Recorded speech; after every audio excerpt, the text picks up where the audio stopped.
Item ಯಾವುದೇ ಇರಲಿ try ಮಾಡಿ ಆಚಿ ಚಿಕನ್ ಮಸಾಲಾ. ಸಿಎಸ್ಪುರ ನಾಗರಾಜ್ ಆರೋಪಕ್ಕೆ ಎಸ್ಆರ್ ಶ್ರೀನಿವಾಸ್ ತಿರುಗೇಟನ್ನ ಕೊಟ್ಟಿದ್ದಾರೆ.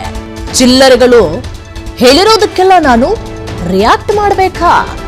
40 ವರ್ಷದ ರಾಜಕಾರಣದಲ್ಲಿ ಯಾರ ಮೇಲೂ ದ್ವೇಷವನ್ನ ಸಾಧಿಸಿಲ್ಲ. ನನ್ನ ಎದುರಾಳಿ ಬಗ್ಗೆ ಒಳ್ಳೇದು ಮಾತನಾಡಲ್ಲ, ಕೆಟ್ಟದ್ದು ಮಾತನಾಡಲ್ಲ. ನನ್ನ ಪಾಡಿಗೆ ನಾನು ಇರ್ತೇನೆ. ಆದರೂ ನನ್ನ ಬಗ್ಗೆ ಈ ರೀತಿಯಾಗಿ ಮಾತನಾಡ್ತಿದ್ದಾರೆ. ನಾನು ದ್ವೇಷ ರಾಜಕಾರಣ ಮಾಡಿದ್ದೇನೆ ಅಂತ ಯಾರಾದರೂ ಹೇಳಿದ್ರೆ ನಾನು ಒಂದು ಕ್ಷಣನೂ ರಾಜಕಾರಣದಲ್ಲಿ ಮುಂದುವರಿಯೋದಿಲ್ಲ. ಉತ್ತಮರು ಯಾರಾದರೂ ಇದ್ರೆ ಮಾತನಾಡೋಣ. ಅವನು ಉತ್ತಮನ ಪ್ರಶ್ನೆ ಮಾಡ್ತಾ ಇದ್ದಾರೆ. ತುಮಕೂರಿನಲ್ಲಿ ಗುಬ್ಬಿ ಶಾಸಕ ಎಸ್ಆರ್ ಶ್ರೀನಿವಾಸ್ ಹೇಳಿಕೆಯನ್ನ ಕೊಟ್ಟಿದ್ದಾರೆ. ಇವರ ಮೇಲೆ ಅವರು ಆರೋಪವನ್ನ ಮಾಡ್ತಾ ಇದ್ದಾರೆ. ನಾನು ಹಂಗೆ ಹೇಳೋದೇ ಇಲ್ಲ, ನಾನು ಯಾರ ಬಗ್ಗೆನೂ ಮಾತನಾಡೋದಕ್ಕೆ ಹೋಗೋದಿಲ್ಲ. ಒಬ್ಬರ ಬಗ್ಗೆ ಒಳ್ಳೇದು ಮಾತನಾಡಲ್ಲ, ಕೆಟ್ಟದ್ದು ಮಾತನಾಡಲ್ಲ. ಜಿಲ್ಲಾ ರಾಜಕೀಯದಲ್ಲೇ ಇದೀಗ ಹನಿ ಟ್ರ್ಯಾಪ್ ಆರೋಪದ ಮಾತು ಹೊಸ ಸಂಚಲನವನ್ನ ಸೃಷ್ಟಿ ಮಾಡ್ತಾ ಇದೆ. ಗುಬ್ಬಿ ಕಾಂಗ್ರೆಸ್ ಶಾಸಕ ಎಸ್ಆರ್ ಶ್ರೀನಿವಾಸ್ ಹಾಗೂ ಪುತ್ರ ದುಷ್ಯಂತ್ ವಿರುದ್ಧ ಜೆಡಿಎಸ್ ಮುಖಂಡ ನಾಗರಾಜು ಗಂಭೀರವಾಗಿ ಆರೋಪವನ್ನ ಮಾಡ್ತಾ ಇದ್ದಾರೆ.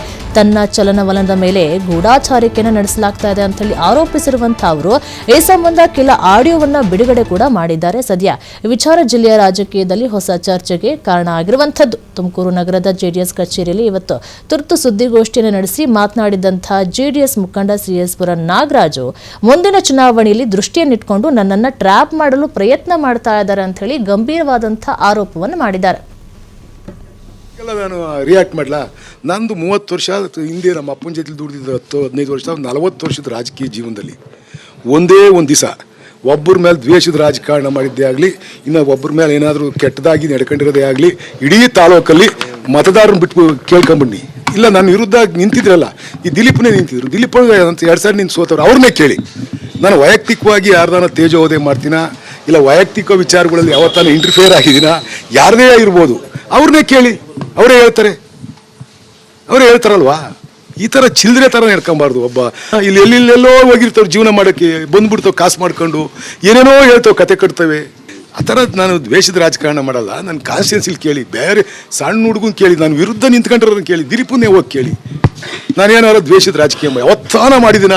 ಯಾವನೋ ಚಿಲ್ಲರೆಗಳು ಹೇಳಿದ್ಕೆಲ್ಲ ಬಂದು ಇದ್ರ ಬಗ್ಗೆ ಹೆಚ್ಚಿನ ಮಾಹಿತಿ ಕೊಡ್ತಾರೆ ನಮ್ಮ ಪ್ರತಿನಿಧಿ ಸಂತೋಷ್. ನೋಡಿ, ಈಗ ನಾಗರಾಜ್ ಅವರು ಎಸ್ಆರ್ ಶ್ರೀನಿವಾಸ್ ಮೇಲೆ ಗಂಭೀರವಾದಂತಹ ಆರೋಪವನ್ನು ಮಾಡ್ತಾ ಇದ್ದಾರೆ. ಎಲ್ಲಿ ಹೋಗಂಗಿಲ್ಲ ಬರಂಗಿಲ್ಲ, ನನ್ನ ಕುಟುಂಬದ ಮಾಹಿತಿಯನ್ನು ಕಲೆ ಹಾಕ್ತಾ ಇದ್ದಾರೆ, ನನ್ನನ್ನು ಬೇಕು ಅಂತಲೇ ಟ್ರ್ಯಾಪ್ ಮಾಡ್ತಾ ಇದ್ದಾರೆ ಅಂತ ಹೇಳ್ತಾ ಇದ್ದಾರೆ.